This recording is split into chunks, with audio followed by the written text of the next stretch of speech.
process for considering special exit criteria from LEP services in Spring Branch ISD. In education, we have several guidelines when serving special populations.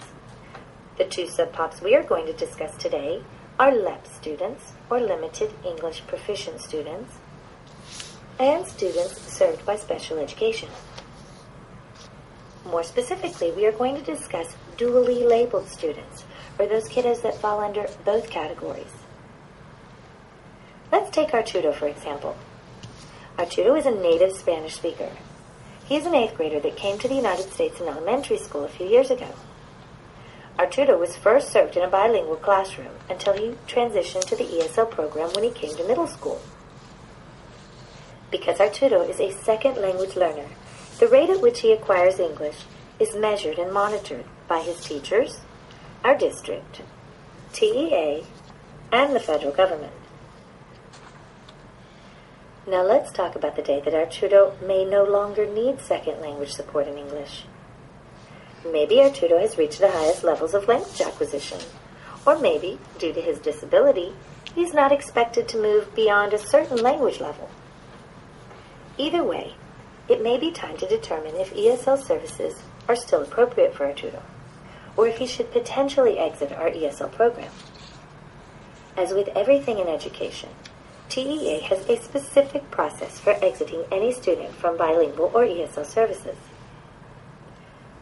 Under Chapter 89, districts are required to use the current English proficiency exit criteria chart. The criteria are different from grade level to grade level, but students must always meet a reading, writing, and oral language criteria to exit the program. Normally, a special education LEP student can exit by criteria listed on this chart, which even allows for accommodated versions of state reading and writing content assessments. The LPAC representative, along with the rest of the ARD committee, reviews progress and met criteria, and they exit students accordingly. However, and here's the tricky part, what if Arturo is unable to meet the criteria due to his disability? What if he's going to take a different state assessment for reading or writing, one that's not listed on this chart? Or what if his disability prevents him from reaching advanced high on TELPAS? This is where another specific process from TEA comes into play. There are 6 steps that every LPAC and ARD representative should be familiar with in order to make decisions for their duly labeled students.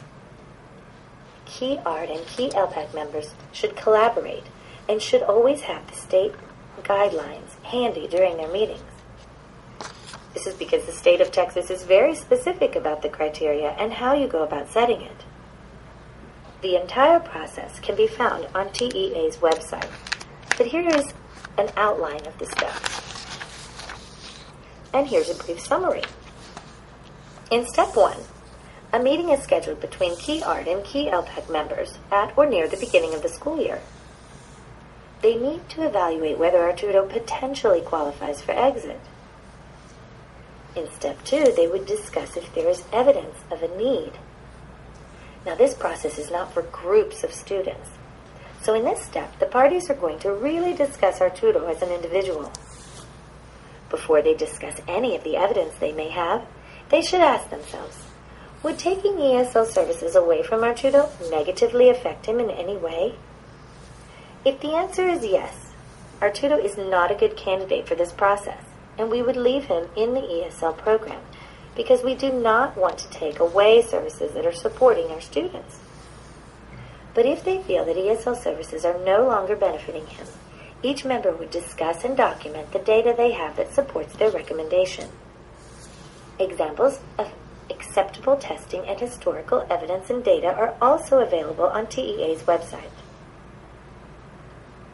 Members should also keep in mind that the need for this type of special criteria must be the result of the nature of Arturo's disability. In step 3, they specify assessments and English language proficiency test standards. On content assessments, it's very important to remember that if Arturo's test is to be changed, only state assessments may be used. the state of Texas provides different versions of their assessments for special education students, all of which may be used, but all students must still meet a state-established passing standard in order to meet exit criteria. On language tests, the collaborators look at our tutors' abilities on a domain-by-domain basis. By this we mean that reading and writing, listening and oral language are considered separately. The ARD LPAC members would determine if Advanced High on TELPAS is a reasonable goal for our tutor, given his disability, or if perhaps a lower level may be appropriate in one of these domains. They could also consider recommending that he take a different writing or oral language assessment. A list of approved assessments can also be found on TEA's website. In Step 4, they are required to prepare documentation. In Spring Branch ISD, we have a two-page form in our SEAS program that may be used for this documentation and is also intended for formal ARDs. In Step 5, they discuss the recommended exit criteria in a formal ARD committee meeting. This may or may not be the student's annual ARD meeting, but it must be held early in the school year and prior to the testing they have designated in the collaboration documentation. This is when things would formally be set if the ARD committee is in agreement. Then the IEP would be updated with the documentation. All of these steps have happened prior to spring testing. The final step, which is Step 6, is an additional ARD that happens at the end of the school year. To be clear, this is an extra ARD that should happen after testing results have been received. The members of the ARD would review the results and also how our tutor has been doing in class since assessments were administered. If the ARD committee determines that exit is still appropriate, they finalize and document the change in placement. The LPAC would also document the decision in the permanent record file, and just like any other exited student, our tutor would be monitored for 2 years by the LPAC committee.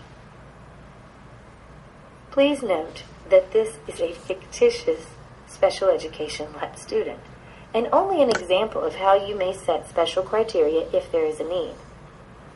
We certainly want to be serving all students for whom LEP services are appropriate, but we also know that unnecessary labels can negatively affect our students. Thank you all so much for everything you do for our special populations. If you have any questions about ARD LPAC collaboration issues, please contact the ESL Bilingual Department or your Special Education Department representative.